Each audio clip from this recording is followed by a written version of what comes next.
All right, here we go on this Tuesday. Yes, after the long weekend, there's Debbie. There she is. There is our leader. Folks, good afternoon. Hope everyone enjoyed. There was a lot of rain. That was a lot of rain. Yes, it was. But we have a great program in store. We are back in action. It was Well, it was a rainy weekend. There's Janet Dwyer. Yes, as everybody files in. A little bit of a sluggish day, isn't it? The weather doesn't help. A lot of self harm over the weekend as well. Threats of self harm. Threats of self harm, I should say. But, it's pretty depressing weather. You think about it. All right, we're going to, Gian says the audio is good. We're going to begin with politics this week and Justin Katz.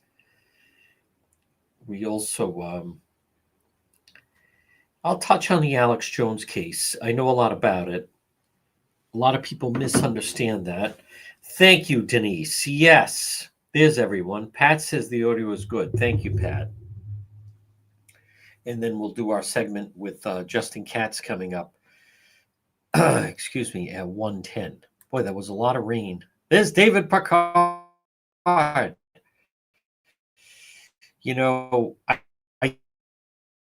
think I just want to touch on there's a no kings protest everywhere. Rhode Island will have one as well. So will Massachusetts.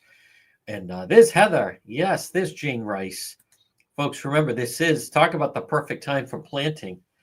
It is PR Landscape Materials and Garden Center, without question. Yes, there they are. What a great job they do. The government shut down.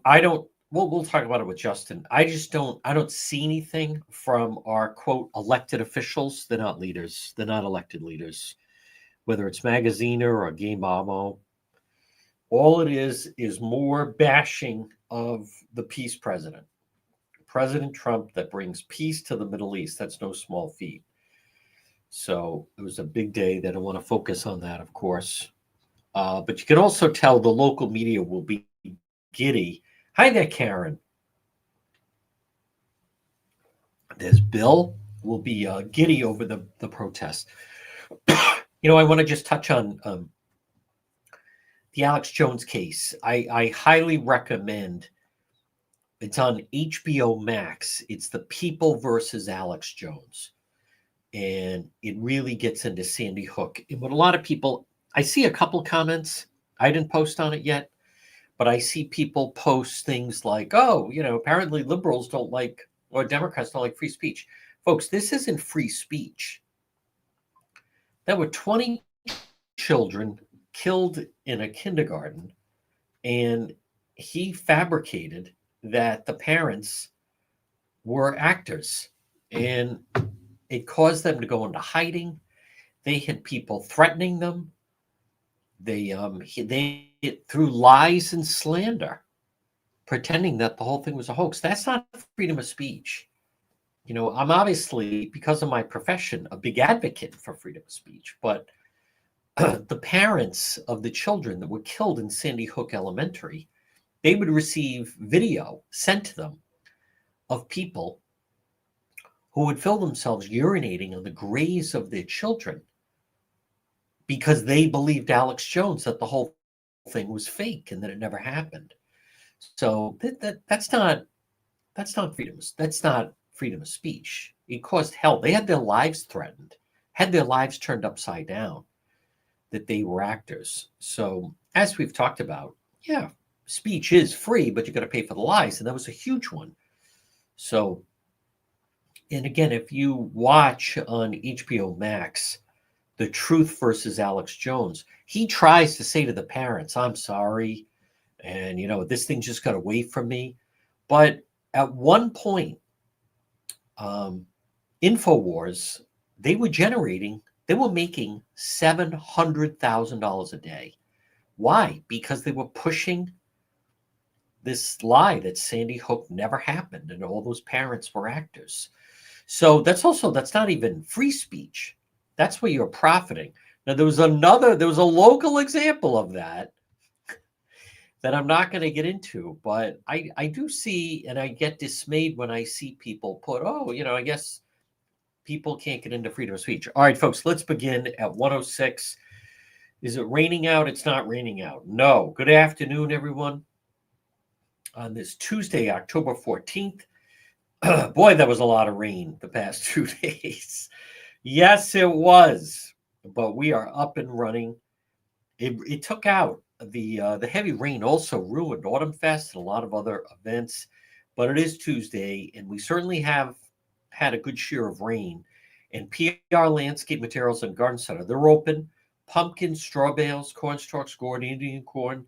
They have native vegetables. This is the ideal time for planting, and it is going to be nice later into the week and then next week. Folks, why not? They have but fantastic mums and kale. They also have a large selection of trees, shrubs, perennials. Stop in and see them. They're open 7 days a week. It's PR Landscape Materials and Garden Center. Well, we have been, obviously, if you've been following, very, very busy on the website, depetro.com, which, it's one of those things. I was the first locally, as far as individual, obviously not, but first local talent. It was the summer of 1999 when we started depetro.com, and it was because of Operation Flood It All. And now here it is 26 years later, and it's thriving. depetro.com. We rode with Cranston Police on Friday night, Road Patrol Live with the Cranston Police. We have the latest. We have more info on Pontiganza than anyone else, including the picture of the teacher with one of the students at the prom that got out of control. We have the Cranston Police body cam. We're the only ones that have that. That was the guy that was the target in the execution in Garden City this summer. And then he got arrested, wanted by East Providence Police. Check out depetro.com, plus links to all of our social media. And it's brought to you by the Coesit Inn, 226 Coesit Avenue, West Warwick. Lunch, dinner, drinks in the lounge. They're waiting for you at, yes, the Coesit Inn. Now, momentarily, we're going to be joined by Justin Katz. We will do our segment. As far as Pontiganza High School, I believe this will be a little bit of a lull as state police now will continue their investigation. And I know that they're trying to get things back to normal, so to speak, as normal as things can be at Pontiganza High School. We're not going to devote a lot of time to it. One thing that can't be or should be disputed is this element that no one knew. When I keep hearing from parents, students, former students, all kinds of individuals saying it was pretty much out in the open. It was an openly kept secret. So the administration, they can all say, oh, no one knew. But as one parent said, anyone that went to the prom and watched what went on knew that there was something up. But anyhow, folks, this portion of our program brought to you by Propane Plus. For all your heating and cooling, call Propane Plus today in Rhode Island and Massachusetts. Remember, always online at propaneplus.com. You just type in residential or commercial heating or cooling. You can depend on Propane Plus. All right, let's bring them on. It is time for our segment, Politics This Week. And joining us, he is the managing editor of anchorrising.com. It is Justin Katz. Justin, I'd like to just start off and get your thoughts on how do you find the communication, Seth Magazine or Congressman Magazine and Gabe Amo during this government shutdown? Well, I mean, they're obviously partisan actors in all this. They're not genuinely striving for communication with the public or with Republicans in Congress. And so, I've been to a lot of town halls, a lot of this, back a couple decades ago, you could expect to get real information. I mean, there was a partisan tilt to it. They were putting on a show, but you could feel that they were to inform the public. Now it's just a partisan hit job against President Trump especially, but Republicans generally. I just notice all the information they put out, Justin. To me, there's nothing useful. It's all pointing fingers at the Republicans. It's all Congressman Seth Magaziner and Congressman Gabe Amo. It is literally like Democrat talking points. I've never seen anything like it, where every piece of information they put out, it just seems to be all Democrats spin, and I just don't find any useful information, within any of the communication they're putting out. Yeah, well, there's not, and one thing I've noticed dramatically is a drop, and I guess you could consider them kind of a younger generation of politicians. So we don't even have the benefit of say like a Jack Reed who's been there a long time. When he says something hypocritical or that he said the opposite 10 years ago, he remembers. That is at least that kind of institutional and personal history. But with those two, Amo and Magaziner, they don't have that history, so they can just say whatever the memo they get from Democrat headquarters tells them to say. That's what they can go with, and it's getting to the point where you just start to discount all of it. I mean, even to claims about, say, we don't want to use it's wrong to use the legal system to go after your political opponents. Were you in a coma for 4 years? And that same sort of thing carries on into these shutdown dynamics. I mean, it was already getting pretty tedious. Hearing the talking points bounce back and forth. Shutdowns are good. Shutdowns are bad.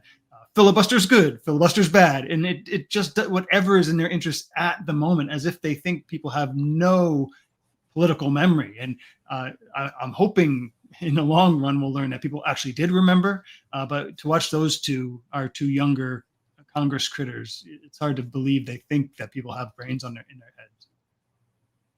Justin, what do you make of the fact that I noticed you picked up on both Steph Machado and Kathy Gregg, local reporters, whatever comes out regarding because of the government shutdown, cuts to this, cuts to Trump administration, cuts to that. What I find is they don't go under the hood to find out, is this real funding, or was this for a program that even shouldn't have been in existence? I don't see. I like how you wrote the piece. There's a thin line between news and political promotion. Touch on that a little bit. Well, I mean, in that one, that in particular, that was in the Johnston Sunrise, was just a profile of Anna Quezada, the Democrat state senator, just a glowing profile. And we're seeing more and more of these. It's difficult to know where the news story ends and the political rhetoric begins. I mean, you mentioned the say Providence Journal and other reporters talking about things affected by the shutdown. You really get the feeling, we were just talking about Amo and Magaziner, you get the feeling journalists, we all have this image, maybe you've seen movies of journalists in action, the classic 70s or 80s movies where they're all in there, all right, everybody, what's in the paper today? What's the story? You get the feeling they get around there, all right, we got to shut down. What's the Democrat talking point on this right now? That's what they go out, suicide hotline or this, or who's being affected by this? How can we humanize the people being harmed by Republicans? And it's just palpable at this point. There's almost no real story behind it. And so you get bizarre, I find them bizarre stories about, say, healthcare. People are going to lose, healthcare costs are going to go up 35% for a specific demographic we've picked in order to show this much of an increase.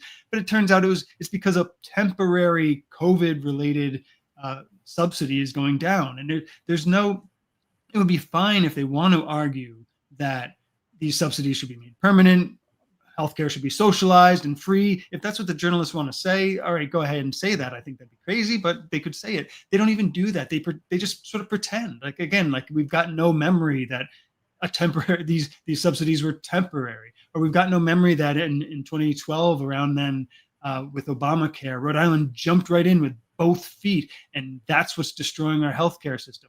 And what really irks me about the journalists is they could be publishing such great stories, like digging into it, helping the public to remember, to understand, follow the ball as Democrats experiment with socialist medicine, how terrible it is. They could follow these stories, but they just don't, because they see their role as pushing that Democrat talking point, and it's really starting to harm the people of Rhode Island.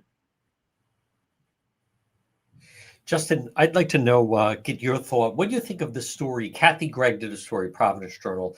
These volunteers are going around the courthouses and warning people of ICE, and they're so organized. And to me, it comes off like they're so noble.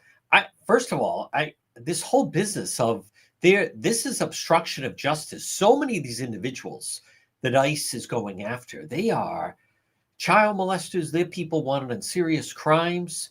Um, I I'd love to see if it was a reverse story, if somehow these were Trump supporters that were going around and trying to help people that were wanted. But it's always to me presented in a way that they're heroic and it's all volunteer and the work they're doing is, reminds one of the Underground Railroad of that was saving people of slavery. What do you think about that story that Kathy Gregg of the Journal wrote?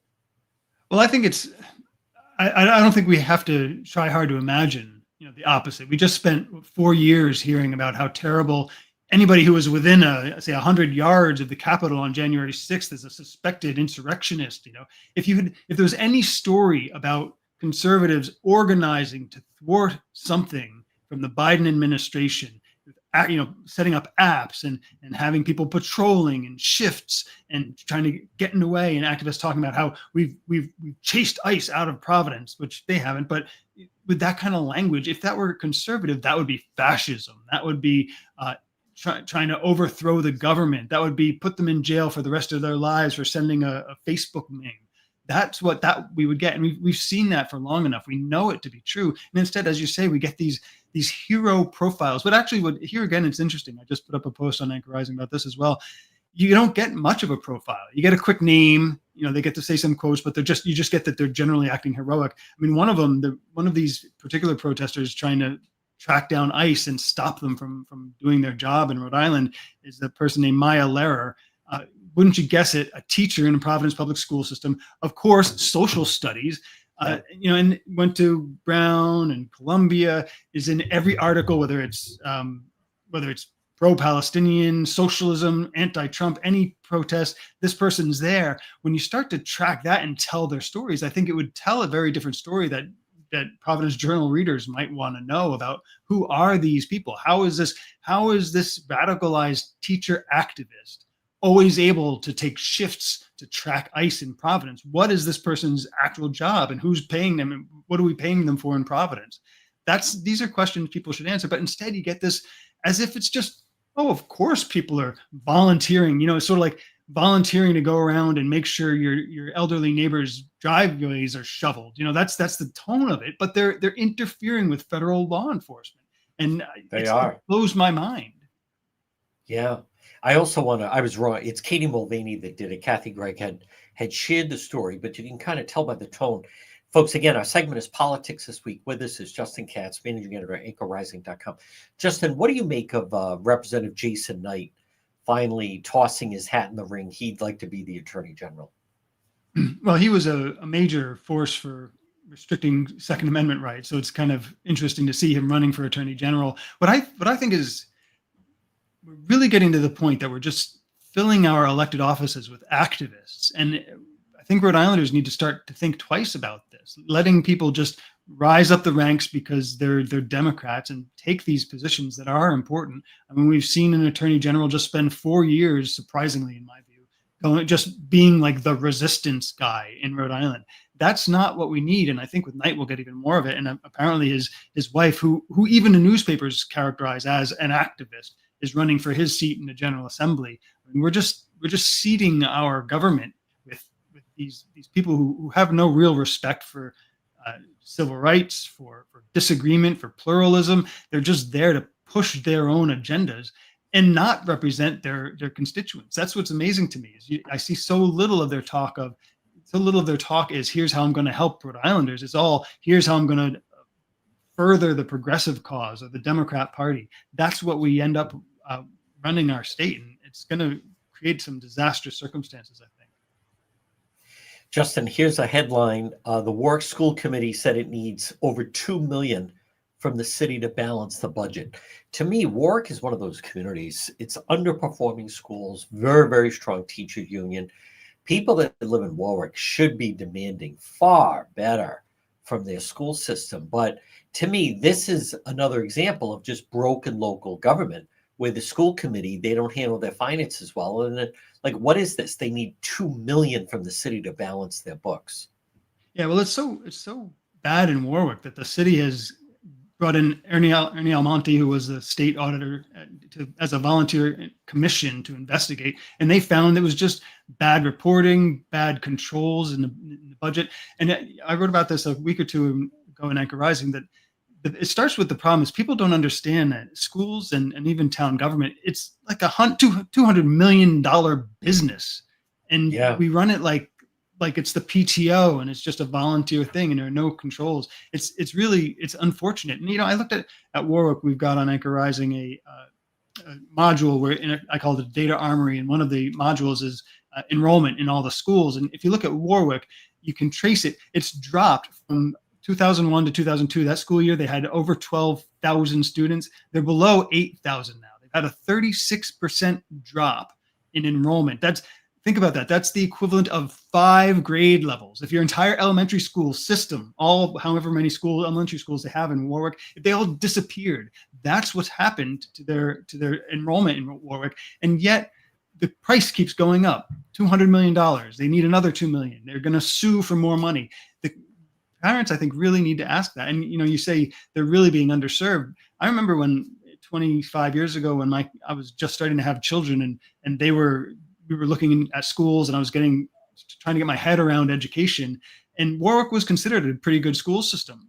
Now, not so much. They're just very expensive. Enrollment's down, and nobody's really asking questions. Where is this money going? Why is it costing so much to get so little? Yeah, and they're still even on the cusp of doing I think it's 2 new high schools. The cost is 350 million and close to 400 million. But you're right, it's seen as just like a token. The school committee, it's a huge business with millions that come pouring in. And then, Justin, I'm also just curious your thought that how Governor McKee is now, I notice he's starting to speak out more and anti-Trump. And to me, because he weighed in on what's going on in Chicago and what's going on in Portland, to me, that is the worst, where it's nothing about the running of the state. It's all about him running for re-election, trying to appeal to the progressive left. Right. Well, it's sort of like, if you know somebody who, when they've done something wrong, and they happen to know a topic that riles you up, when you start to, hey, what did you do with that thing I lent you last week? Oh, look at Trump. That's the impression you're starting to get from McKee. And that's one of the kind of silver linings of having somebody like him in his office. He's so transparent, not in a good sense like he wants to be, but in the sense that you can always tell what he thinks he's trying to do. And I think that's basically it. As soon as things are heat about the Washington Bridge, things that the leak of the audit that he was trying to hide behind legislation, litigation, all that stuff starts to come out. Oh, let me ramp up the Trump meter so that I remind all the Democrats in Rhode Island that I'm really one of them, and they need me here to fight against Trump. And it doesn't serve him. It doesn't serve the people of Rhode Island. But that's basically the level of governance we have, where we've got just layer upon layer of incompetence. But they all will rile up the Democrat voters who, for some mysterious reason I don't understand, continue to go along with that in Rhode Island. And it's so blatant how little regard they have for any Republican voters or anyone that supports the administration. I noticed that the Democrat leaders, they didn't even attempt to come off that they're representing everyone. It's very, very clear who they represent. They're not afraid to alienate anyone. At least they're not afraid to alienate Republican voters or those that voted for President Trump. Folks, it's time for Katz's Corner. This is a story that Justin Katz has found. What do you have this week, Justin Katz? Well, there are actually a couple posts on Anchor Rising right now related to rent control, which seems to be one of the big topics they want to talk about in Providence. The Boston Globe, Steph Machado just went up to, or reviewed anyway. I don't know if she actually went there. Portland, Maine recently got rent control through citizen petitions and ballot initiatives, and it's really not. She doesn't tell the story quite like I would, but it's not working well in Portland. There are people who manage properties and rent properties are starting to say, I can't do business in this city. There are actually residents who are suing the board who makes the decisions. Is 5 out of 9, I think 5 out of 7 maybe, are just renters, not landlords. There's one landlord on the board. They're giving tens of thousands of dollars in awards to renters. This is the sort of stuff that can really destroy a city. And I wish we'd get a more balance. I mean, there's decades of evidence that rent control really is a big problem for more housing. And it's what's amazing to me, though, and curious about this, is that Mayor Smiley, who's a pretty left-wing guy in Providence, is turning out to be like a moderate that Yeah. radical swamp of Providence, which is really surprising. But so I'm trying to help people understand why rent control is bad. That's one of the topics on Anchor Rising right now. Folks, again, you can read this and other things that Justin writes at anchorrising.com. He is Justin Katz, the managing editor. Justin, excellent job as always, and we'll talk to you again. Thank you, John. I'll talk to you soon. All right, folks, there it is, our segment, Politics This Week, with Justin Katz, managing editor of anchorrising.com. Well, good afternoon, one and all. Hope everybody, nope, that's not the one we're going for. As I mentioned, that was rather bizarre with the plane crash over the weekend, but I want to touch on, where we stand now, and so where do things stand that's going to be happening up next weekend. And you're starting to see that the division, I think, go right now. But I also want to remind you about Kids Club on the Pike. It is true, by the way, that Kids Club on the Pike is perfect for a birthday party or for a team celebration. It's built for children. Kids Club on the Pike, again, located right on Plainfield Pike off 295 on the Cranston-Johnson line. It's Kids Club on the Pike, birthday parties, before and after school program, preschool programs. Kids Club on the Pike is perfect if you're going to have, maybe you had a fall soccer team or for youth, or maybe you had a cheerleading team or a football team, or maybe you just want to plan a birthday party. Kids Club on the Pike is perfect for that. But then they also offer before and after school care in preschool. You can call them, and again, they're right off of 295 on the Cranston-Johnson line. Call them 401-443-5336 for Kids Club on the Pike. So a couple things. Around the nation, they're going to have this No Kings protest. And Rhode Island had one in June in Rhode Island. And they have it around the country, but the one they had in Providence in June was a huge turnout. It was a huge turnout. And to me, it's one of those things that you can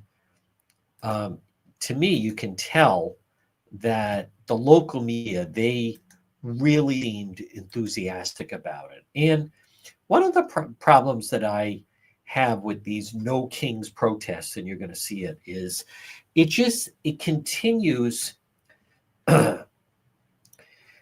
it continues to paint the president and anyone that supports him in beyond a condescending fashion. They set up the tone of it is that if you didn't vote for Harris, if you're not a Sheldon Whitehouse supporter, if you didn't vote for Harris last November, if you weren't a supporter of Biden, if you're not a supporter of Gabe Amo, Seth Magaziner, well, there's something wrong with you. And because this is real, this is what people want, and this is real democracy and no kings. And if you just look at that point, now again, the coverage is going to be glowing and all these people come out of all different ages and blah, blah, blah. But, look at this whole business of democracy on the line. In 2008, Hillary was supposed to be the nominee. Granted, Barack Obama then stole that from her and became the nominee. But in 2016, Bernie Sanders was doing fantastic in the primary, so well against Hillary that they pretty much kind of rigged the primary to make sure that Hillary was going to be the nominee. And then in 2020, after Harris bombed out, they pretty much focused on and said that Biden should be the nominee and had the best chance to win. And then last year, 24, you had people that wanted to challenge. You had that Dean Phillips and others that wanted to challenge Biden in a primary. And basically, not only did Biden not run, they turned around and made Harris the candidate. Now, the people that are going to gather in the streets of Providence and at the Rhode Island State House, first of all, there should be no elected officials there. When do these people realize they're supposed to represent everyone? They don't represent everyone. They don't. But this whole business of, they're in charge. They are the Democrat Party. And whether it's Sheldon Whitehouse or whether it's Seth Magaziner or Gabe Amo or Magritte or Sabina Matos, they'll march around and no kings, and we're going to fight.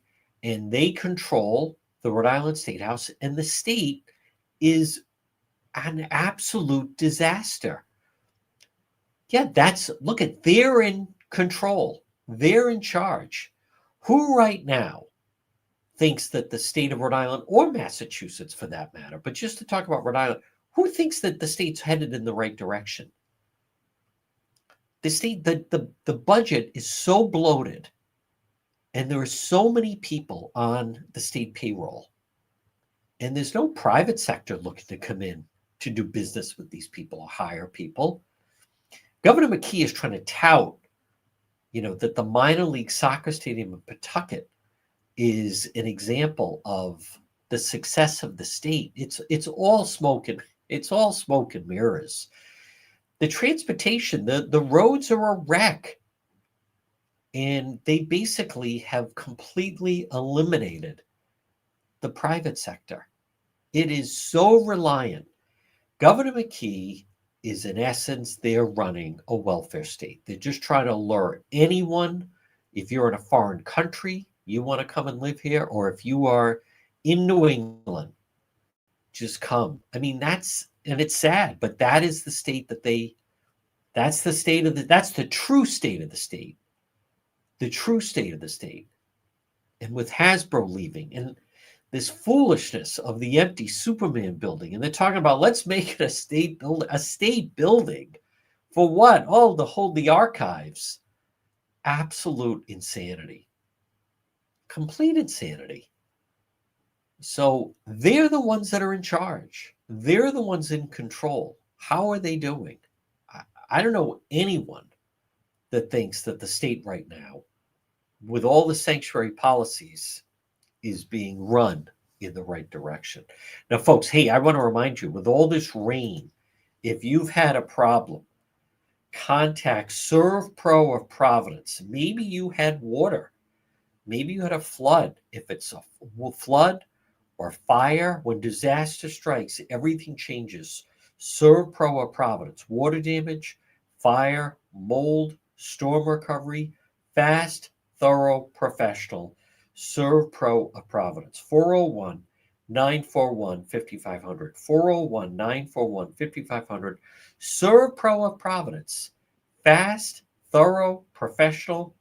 Call them. If you have flood damage, 401-941-5500. I want to touch on, I'm not going to go too long. Well, you have a president that basically has ended the war in the Middle East, and that's not easy. And who's to say how long it's going to last? But at least he ended it, and won't get any credit. Now they're jumping on the fact that the president wants to have these tariffs on China. All these companies that built all these factories in China, for all the people that are screaming up and down, oh, now the price is going to go up, oh, these tariffs on China. Well, the companies that have built factories and so forth in China, they clearly don't care about the workers. In China, they have 9-year-old kids working in the factory. They have 12-year-old kids that work 14, 15 hours a day. What's wrong with saying, listen, Bill, have your factory here in America, and then we'll get you the proper help. We shouldn't have all these things built and made in China anyway. We should come back to that things should be built in the country. There's still plenty of room in the country for factories. And then we can import the labor, and they'll make whatever they're going to make, minimum wage or more. And they'll be treated fairly in proper work conditions, and then things will be made here. So I like that vision. But you can't find it locally.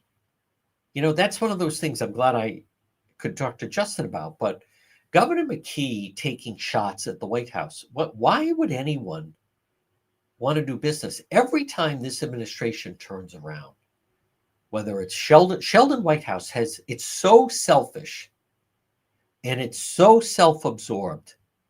He doesn't care about the voters. It is pathetic that Senator Sheldon Whitehouse is still in the Senate because he is on a one-man wrecking crew agenda.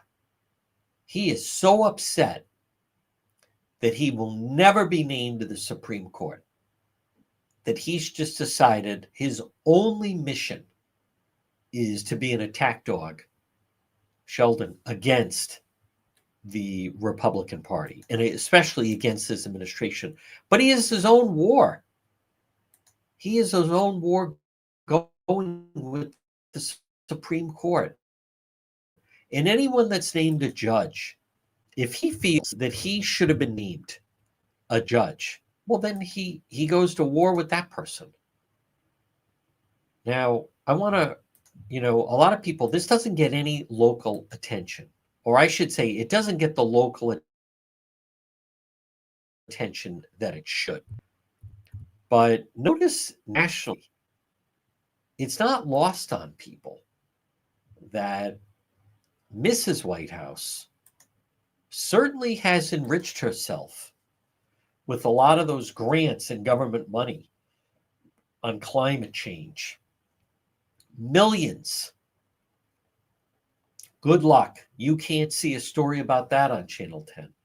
You can't see a story on that in Channel 12. You can't read a story about that in the Providence Journal or the Boston Globe. Now, it seems pretty clear-cut that he would get money under the guise of government grants under climate change and funnel it directly to a company who put on his wife as a no-show job consultant, getting $300,000 a year and never having to go into an office, and worked on something about beach litter, and they paid her $300,000, and she came up with, her idea was that when you go to the Rhode Island beaches, don't have garbage cans, make the people take the trash home with them,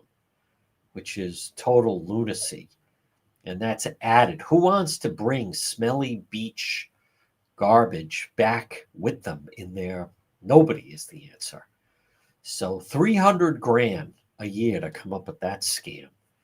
So you don't see any coverage on it, but you watch.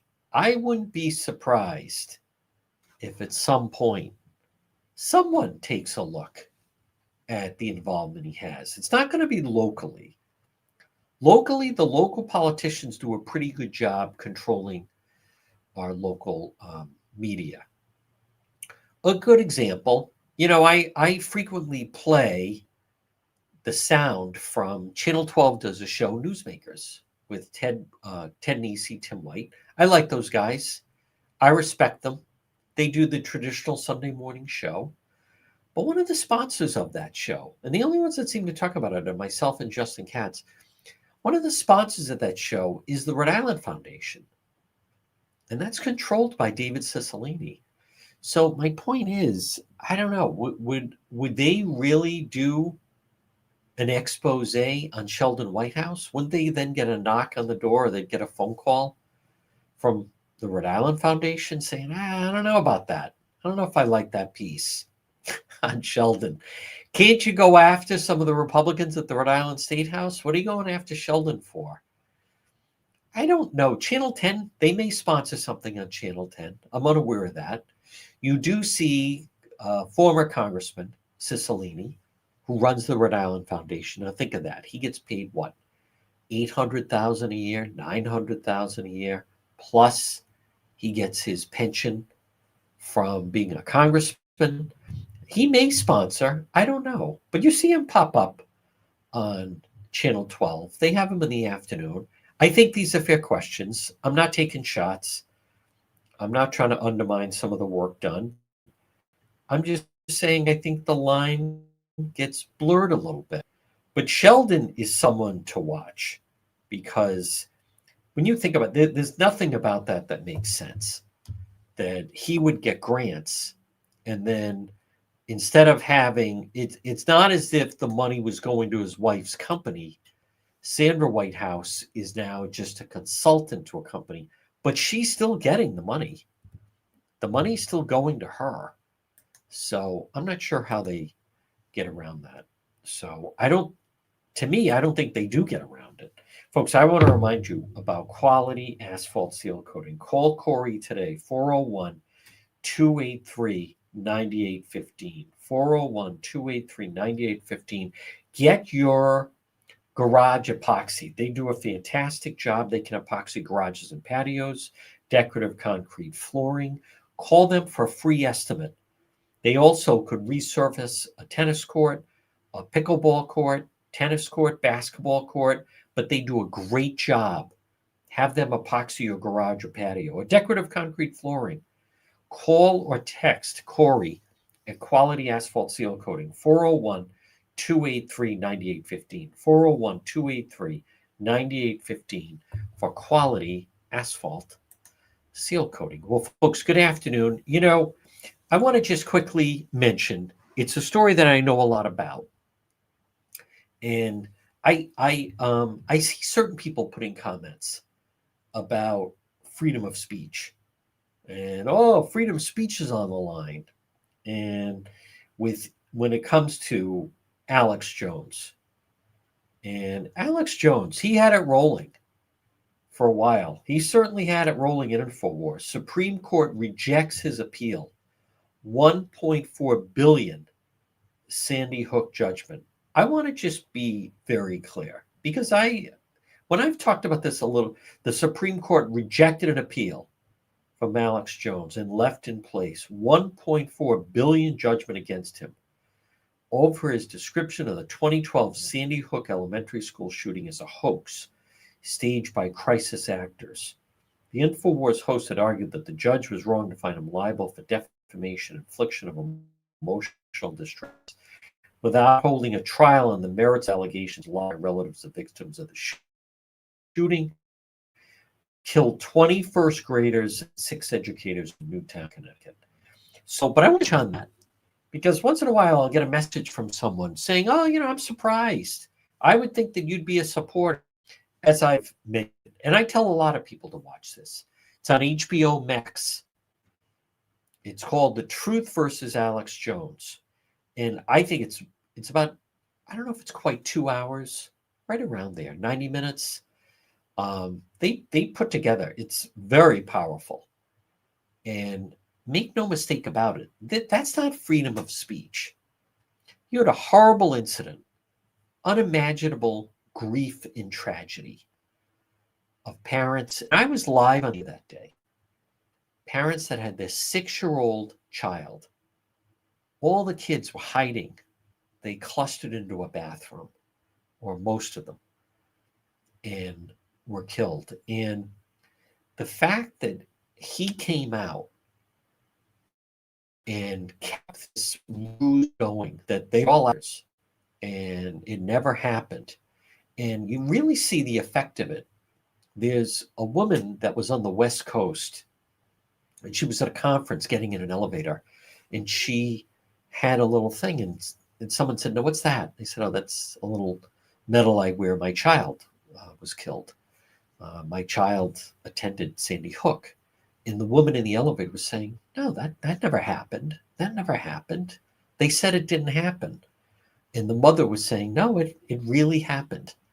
And she was talking about the woman, saying the woman wasn't crazy.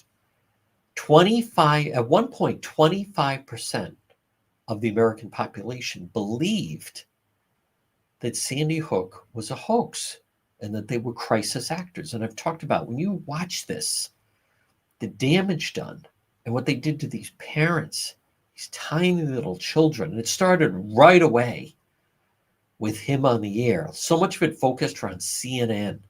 And there was a green screen and it was fake. And there was the Robbie Parker and his daughter Emily was killed. And he's an actor. He's like a soap opera actor. This is all staged. I mean, it's so frightening to think. But 25% of the American population believed it. There was someone I was friendly with. We're friendly because this was someone who was a Trump supporter and, start to communicate during the elections. I couldn't even continue. This was someone who would always say, well, he wasn't the only one. It's like a soft, passive aggressive defense. And when in the video, again, it's on HBO Max, The Truth versus Alex Jones, they were making a fortune. Think if they were selling these supplements and ads. At one point during the peak, and this went on for years, they were doing that Sandy Hook was a hoax and it was a green screen and Anderson Cooper's nose disappears and all this other stuff and going after the parents. As I mentioned, at one point, they were making $700,000 a day on the website, and these selling these different things that they sold, these different supplements. That's what they sold, supplements. And as I mentioned a little bit earlier, it's frightening that. So you can imagine who you attract that were actually believing this, but these people were terrorizing the parents, and there were these people that just popped up. I mentioned it because to me there were a lot of parallels. I believe, not exactly, but there were many parallels with the Karen Read case. When you appeal to subterranean, real bottom feeder. There was this woman in the Midwest. She was just like a cleaning person in the Midwest, and she suddenly became like an expert. You had that guy Wolfgang showed up on the scene. Oh no, it never happened. But I mentioned earlier, some of the people they were demanding that some of the parents have the bodies exhumed to show to them, even though there's that great quote from one of the parents who said, and there's no talking to them. They say, show us the death certificate, and then they produce it. Oh, that's fake. Show us a picture of your child. Oh, that's a forgery. There's no, they never, it's a never ending. They were demanding to have the bodies exhumed as if they should be judge and jury if it happened. It's so disturbing. But they would film themselves, these people, followers of Alex Jones, they would film themselves going to the cemetery and defecating and urinating on the graves of these little children, and then send the video to the parents and say, that never happened. You're an actor. You didn't have a child. So for those out there, freedom of speech, and, I've had people, he was a great investigative reporter. You're not half the investigative reporter of Alex Jones. Listen, this is absolute foolishness is what it is. And what it unleashes. So I have no sympathy, and I do know, in 2016, President Trump did an interview with him. Alex Jones is back in social media, based in Texas. But I mention that because some of the people that that try to run a soft defense forum, they confuse it with freedom of speech. There's no freedom of speech there. I tried to contact one of the parents, actually, Lenny Posner. He's in hiding. He's in hiding. There were people threatening them. There were people showing up at their door, all thinking and believing this foolishness. Can you imagine the horror of having your 6-year-old child killed in a school? As if that's not bad enough. That is something that many people never get over. I don't know. If you know people who lose a child, I think it's only in movies that parents fully then they never put that past them. They're different after that. I've interviewed many of them. So, but to compound that by telling these bottom feeders, the sewer crowd, the lowest common denominator, that to fool them into thinking that you're an actor and you actually never lost your child. That's just a different category. That is absolutely a different category of individual.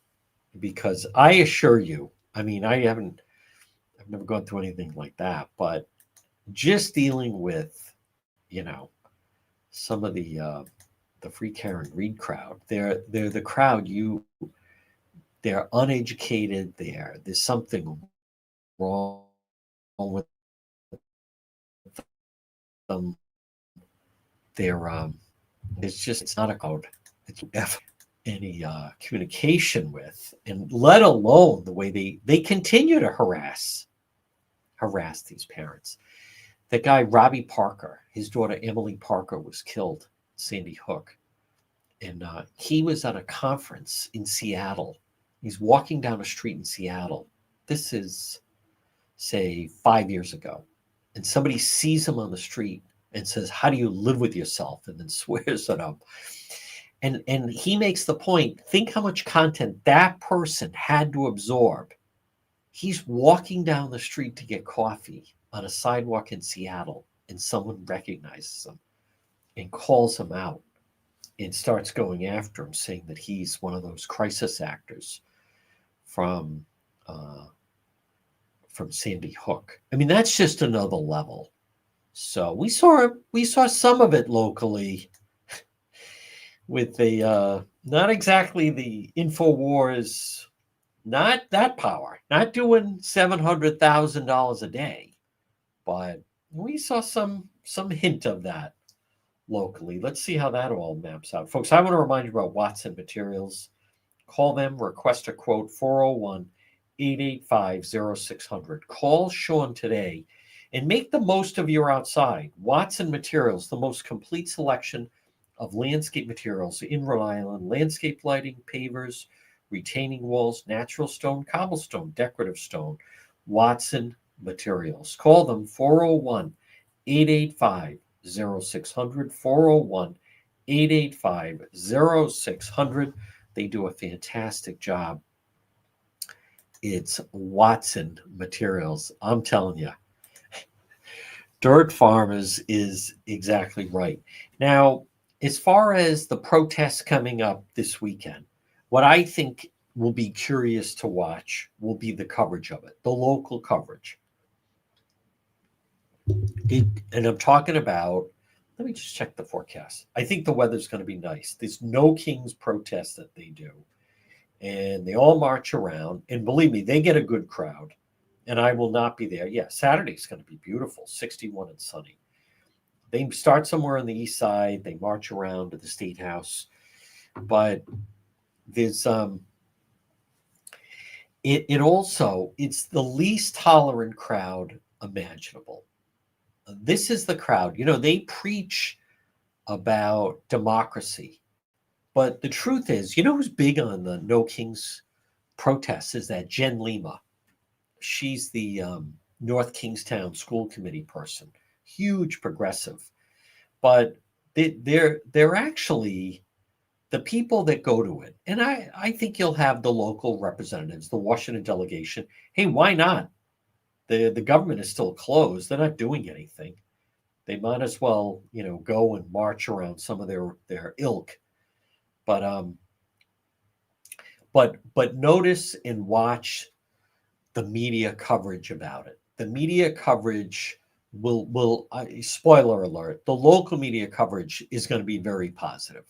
The local media coverage is going to be as if they're doing something very noble, that this is the right thing to do, that they're calling out and it's activism and they're doing the best thing to try to, save the government and save the country. They're not doing anything and they're not accomplishing anything. And is there anyone that actually thinks the country would be better off if Kamala Harris had won the election last November? I don't even think the Democrat Party thinks that. She's basically proven herself to be even more tone deaf, as if that was possible. So is there anyone that really thinks we'd be in much better shape if Harris was the president and Tim Walz, the governor of Minnesota, he was the vice president? It would be a wreck. The country would be on its last legs. They had no problem having open borders. This crowd, Governor McKee, he has no one to blame but himself. Sanctuary policies, driving privileges for illegals, opening up a welfare state, opening up these safe injection centers. He doesn't do anything for businesses. They don't do anything for families. They don't do anything to improve education. They don't do anything positive for children. Everything is for illegals, for people that want to just come here and take advantage of government services. I mean, that's the nature of the whole cause. And as far as this whole business with the bridge just continues to be, to me, even more embarrassing, that we have to go through everything that we're dealing with now. And now the key is out there. Say it's really not that bad. It's worse than bad. It is absolutely taken over and done so much damage already to the state. It's become the norm. It's become the norm that when people want to go somewhere, that they now just accept they either can't go or they're going to sit in a lot of traffic. Folks, I want to remind you, J. Perry Paving, now is the time. Get on the list now. Call them. Request a quote, 401-732-1730. 401-732-1730. Letter J. J. Perry Paving. High quality, fair pricing, exceptional service. Call them for a free estimate. And remember, no one is better to veterans than letter J. J. Perry Paving. Call them for a free estimate. Call them now before it gets too cold. This is great for your home and great for veterans. J. Perry Paving, 401-732-1730 for J. Perry Paving. Folks, excuse me. The rain has subsided. If you're listening to the radio, stay tuned for the 2 o'clock news, as I believe the government still remains shut down. We will check weather conditions for later on. Again, the latest on Pontiac. Check out the website, depetro.com. We have all your updates. It's a lull right now, waiting for the other shoe to drop with the state police investigation, but that's not going to happen anytime soon. So, but there is peace in the Middle East, thanks to the peace president. Everybody stay dry on this Tuesday.